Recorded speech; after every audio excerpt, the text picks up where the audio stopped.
Hello, this is Robert from Kanga. Welcome to the 26th episode of Kanga Crypto News. Today, we will talk about four main topics.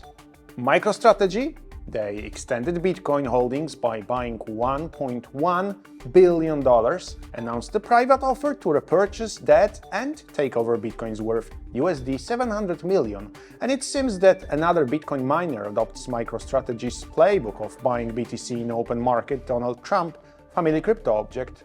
We know more. Russia, they want to trial crypto payments for military-related imports and ETFs.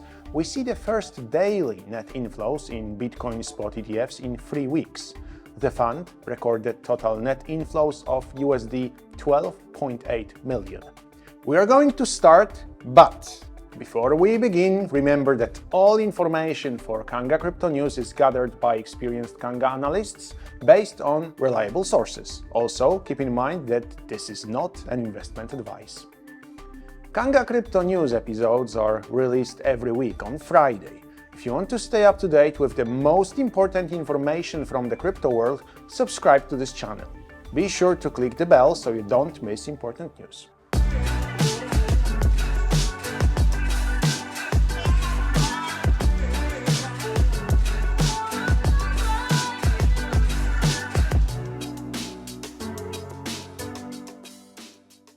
Alright, let's begin. MicroStrategy is undoubtedly making noise around itself and Bitcoin. Well, how not to make noise when shopping for such large amounts is involved? What exactly happened? MicroStrategy has significantly expanded its Bitcoin portfolio, purchasing approximately $1.1 billion net worth of Bitcoin. This represents the largest Bitcoin acquisition by the company since February 2021. It brings MicroStrategy's holdings of Bitcoin to 244,800 Bitcoins, or approximately $14.14 billion in value. That strategy since August 2020 has enabled the enterprise to become the largest corporate holder of Bitcoin, holding about 1% of all Bitcoin market capitalization. The latest acquisition was financed by selling over 8 million shares of the company's stock. To date, it has been a pretty profitable move. The stock price of the company has rocketed over 800% since announcing its Bitcoin buying spree. Michael Saylor, the founder and chairman of MicroStrategy, recently appeared on CNBC, stating, Bitcoin could be as high as $13 million over the next 21 years because of the possible capture of more global capital. So far, the company's investment in Bitcoin has paid off, with its average acquisition cost of $38,585 per Bitcoin, representing nearly a 51% gain at current prices. Wow, over $14 billion of Bitcoin. That's a lot. What do you think? Are they going to buy more by the end of the year? Please share your thoughts in the comments. Bitcoin purchases are not everything. What else is planning the largest corporate holder of Bitcoin? According to MicroStrategy's announcement, the notes, set to mature in 2028, will be offered to institutional investors, pending market conditions. MicroStrategy intends to use the proceeds to redeem $500 million in senior secured notes and, if any funds remain, to further grow its Bitcoin holdings. MSTR shares slid on Monday 4.91%, but over the past week the stock is up 9.37%. The senior secured notes, totaling $500 million with a 6.1% interest rate, are scheduled for redemption on September 26, 2024. If the offering is successful, secured by 69,000 Bitcoins, the notes will be released upon repayment. MicroStrategy reaffirmed its strategy of leveraging Bitcoin as a key treasury reverse asset while actively increasing its BTC holdings. What if Michael Saylor and the MicroStrategy board are wrong? We don't know it, but more companies are emerging that copy their actions. Cathedra Bitcoin, a firm that started as a miner, said it's changing its business model to develop data centers and will use profits from that business to buy Bitcoin instead of mining it. The last 3 years have demonstrated to us that Bitcoin mining is not a reliable way to grow shareholders' Bitcoin per share, the company said in a statement, noting that the firm's primary goal is to accumulate Bitcoin for the shareholders. During the 2021 bull run, mining was seen as a better way to accumulate Bitcoin at a discounted price than the open market due to the high profit margins and relatively low hurdle to start the business. That all changed after the recent crypto winter, approval of ETFs to be traded in the US, and the halving, which cut the rewards in half, making mining even more competitive. The miners are now struggling to stay afloat and accumulate Bitcoin at a discounted price, while other public companies, such as MicroStrategy, are getting rewarded by investors for buying Bitcoin in the open market. Let's move to another important subject. More than 2 hours into Republican former President Donald Trump's World Liberty Financial launch event on X Monday night, the team behind the Trump family's new crypto project finally unveiled a key detail: who can buy the forthcoming tokens it plans to release, and how shares of the project will be allotted. For over a month, the former president and his family have been pumping up the endeavor with vague descriptions, promising that it will do many things at once.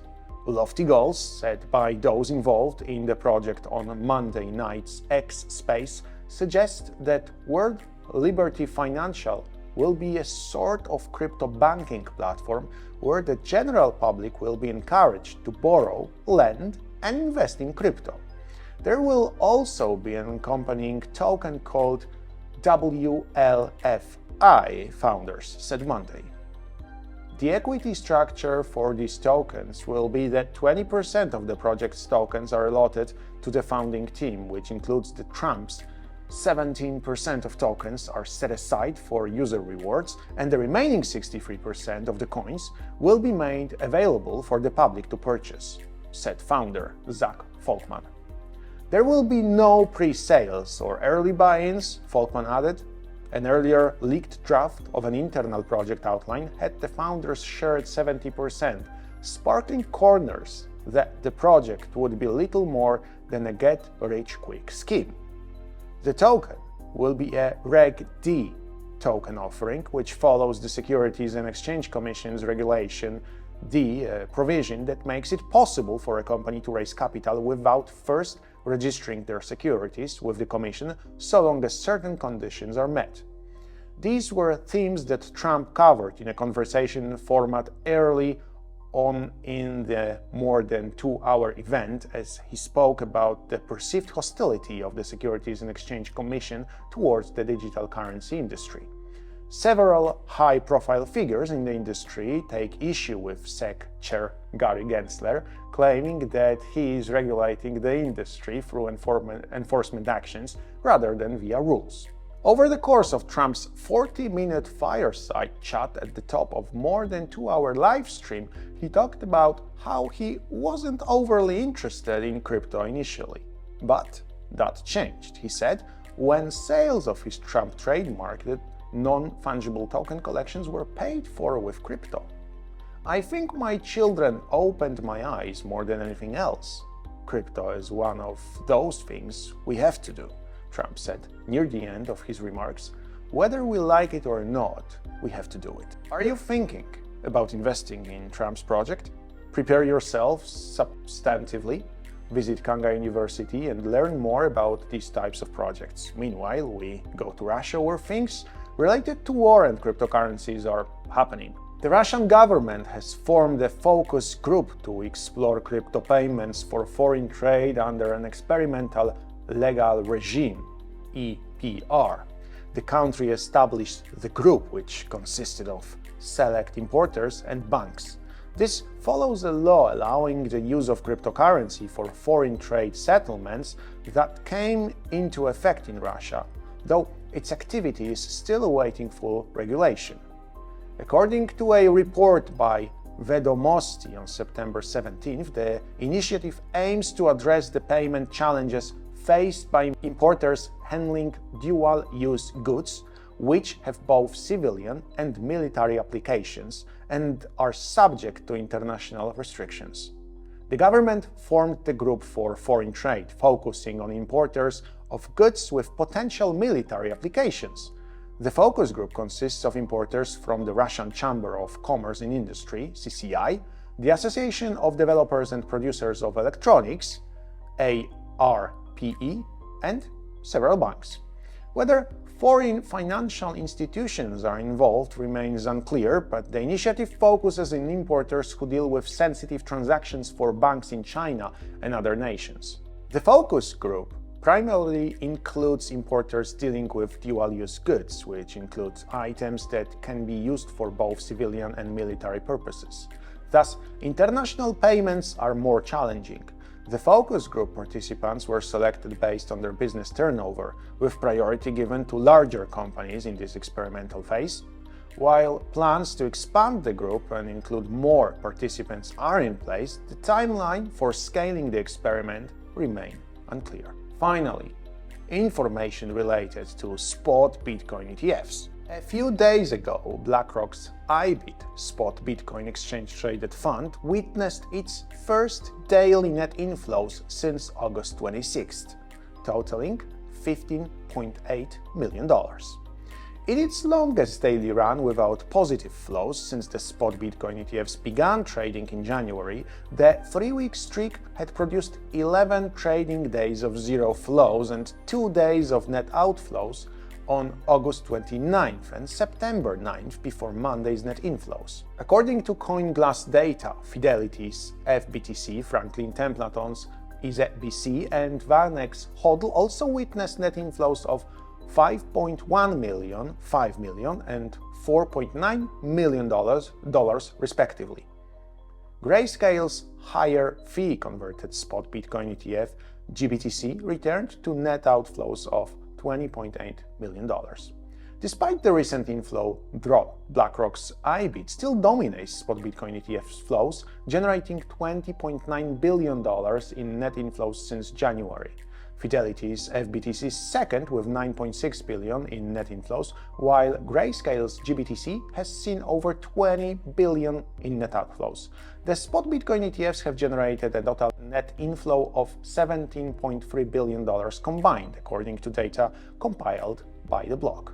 Responding to recent conspiracy theories surrounding the backing of the spot Bitcoin ETFs, BlackRock's in particular, and their dominant custodian Coinbase, Bloomberg ETF analyst Eric Balchunas suggested that Bitcoiners were looking for a scapegoat to blame for recent selling pressure.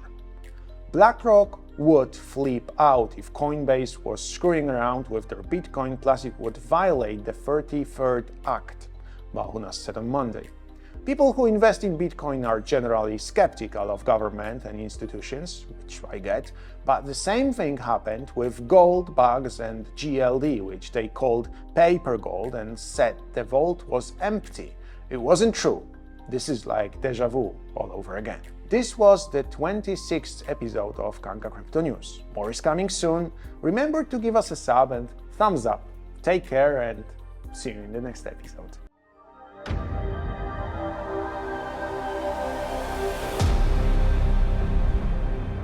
We are Kanga, beyond crypto.